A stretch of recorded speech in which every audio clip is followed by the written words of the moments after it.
बिस्मिल्लाहिर्रहमानिर्रहीम अस्सलामुअलैकुम। नूर flavour fusion में खुशामदीद वीवर्स। आज मैं आपके साथ खीर की बहुत ही ज़बरदस्त रेसिपी शेयर करूंगी।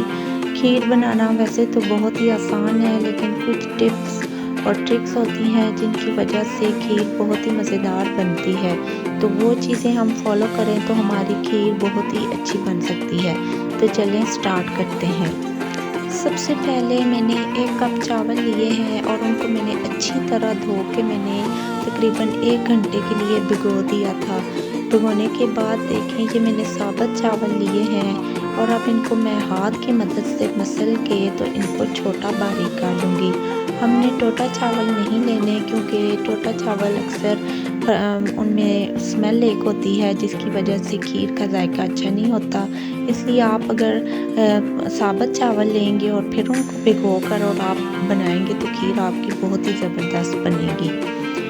चावल को हमने मसल के जब बारीक कर लिया तो फिर हमने दूसरा स्टेप इसका ये करना है कि हमने दूध ले लेना है।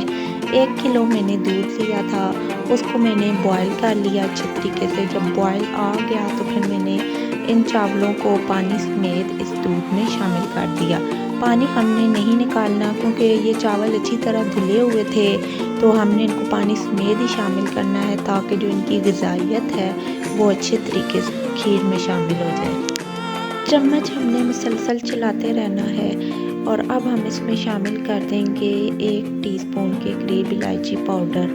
खीर में चम्मच इसी तरह हम चलाते रहेंगे और तकरीबन 10 से 15 मिनट हम इसको हल्की आंच पे पकने के लिए छोड़ देंगे। 10 से 15 मिनट गुजरने के बाद हमारी जब खीर थोड़ा सी थिक होने लग जाएगी तो ये चीनी वो हमने ऐड करनी है। तो वो इसमें मैंने शामिल की है, 1 कप मैंने चीनी शामिल की है। ये देखिए हमारी खीर तैयार है। अब हम इनको नट्स के साथ गार्निश कर देंगे खीर को बहुत ही अच्छे तरीके से। ये कुछ स्टेप होते हैं खीर बनाने के जो मैंने आपको बताए हैं। अगर आप इनको फॉलो करेंगे तो आपकी खीर बहुत ही मज़े की बनेगी। इसके अलावा खीर की बहुत सी वैरायटीज़ हैं, वो भी मैं आपको नेक्स्ट वीडियो में बताऊंगी। तो व्यूअर्स, अगर आपको हमारी ये वीडियो पसंद आई हो तो आप इसे लाइक करें, शेयर करें, सब्सक्राइब करें और हमें अपनी दुआओं में याद रखें। मिलते हैं नेक्स्ट वीडियो में। अल्लाह हाफिज़।